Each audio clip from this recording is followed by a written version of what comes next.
The She-Wolf of Yaransk. Prologue.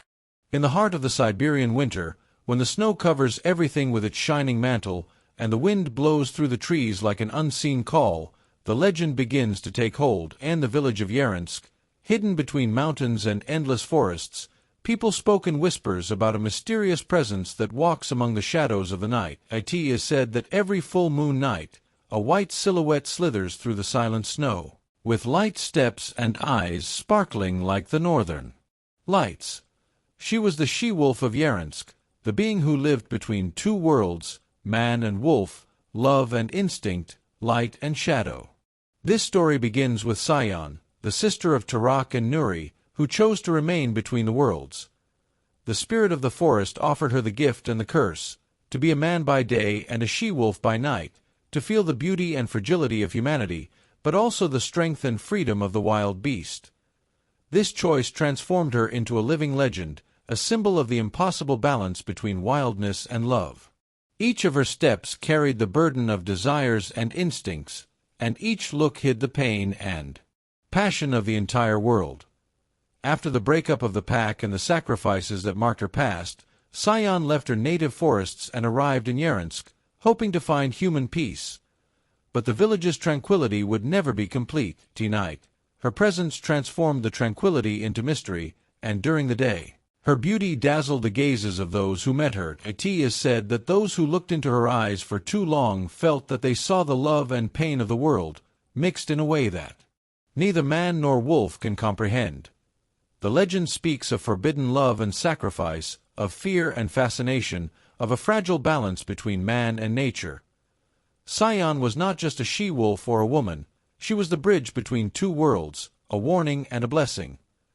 The village of Yaransk would discover over time that her presence brought not only dangers, but also deep lessons about love, loyalty and balance, and this story of love, betrayal and nocturnal howls. Every night would be a battle between instinct and reason, every look and every step a testament to the endless bond between man and beast. The she-wolf of Yaransk arrived to change everything, and no one would ever forget her footsteps in the snow. Chapter 1. Arrival.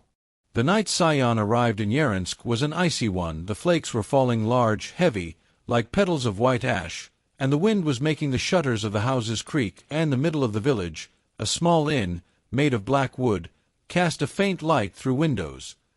Inside, several silent men were drinking brandy and watching the embers in the stove.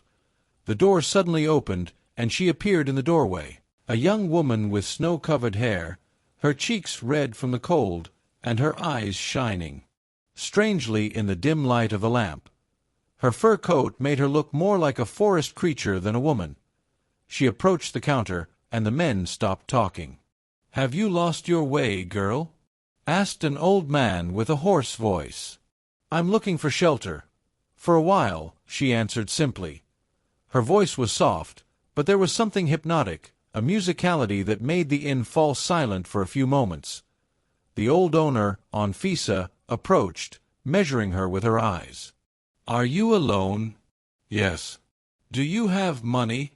Sayan took out of his pocket a silver necklace, old and simple, with a small pendant in the shape of a wolf. Anfisa looked at the necklace, then at the girl's eyes, and understood that in front of her was not just any stray. "You can stay here and the room upstairs.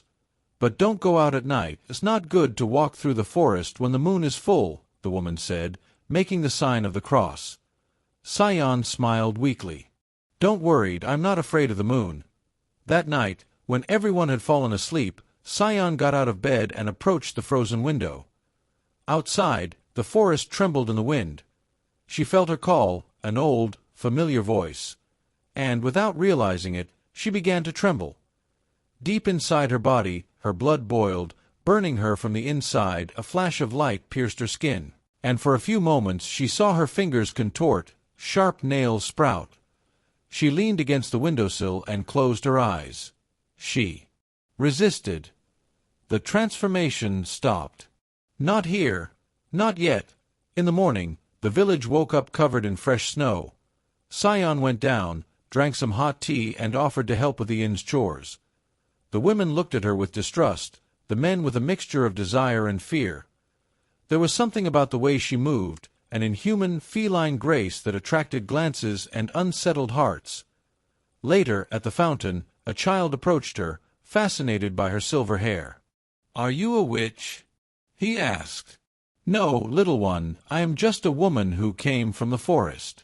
"Then why do you smell of snow and wind?" The child laughed and ran away, but the old women who heard began to cross themselves. In Yaransk, rumors grew faster than the frost.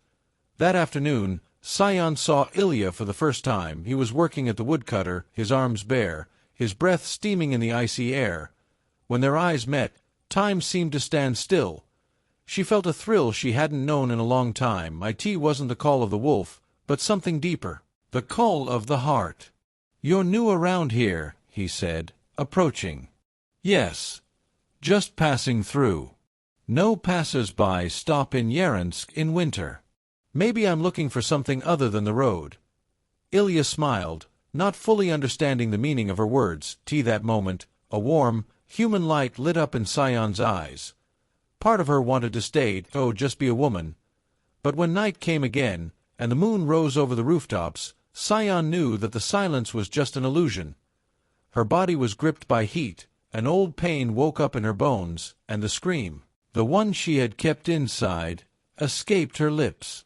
She ran into the forest, leaving her clothes in the snow. Under the pale moonlight, the woman melted into the fur of a white she-wolf. Her eyes remained the same, amber. And, for the first time after years of loneliness, she felt complete freedom, but also hunger. Far away in the village, the dogs began to howl.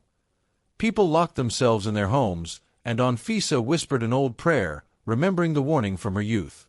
"When a woman with fiery eyes comes from the forest, offer her neither bread nor shelter, for she brings with her the curse of the moon." Dawn. The village of Yaransk would wake up with strange footprints in the snow, human footsteps mixed with wolf tracks. And from there, the legend of the she-wolf of Yaransk would begin.